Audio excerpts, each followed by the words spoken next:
പാടാം. പല പല കുലയായി. മുന്തിരി അങ്ങനെ പഴുത്തു നിന്നല്ലോ.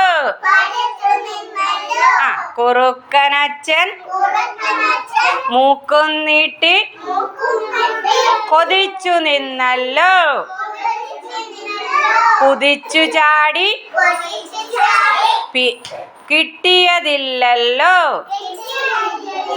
പിന്നെയും പിന്നെയും കുതിച്ചു ചാടി പഴുത്ത മുന്തിരി കിട്ടിയതില്ലല്ലോ.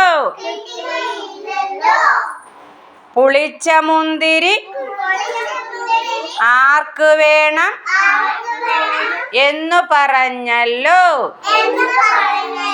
നിരാശനായ കുറുക്കനച്ഛൻ ഓടിപ്പോയല്ലോ.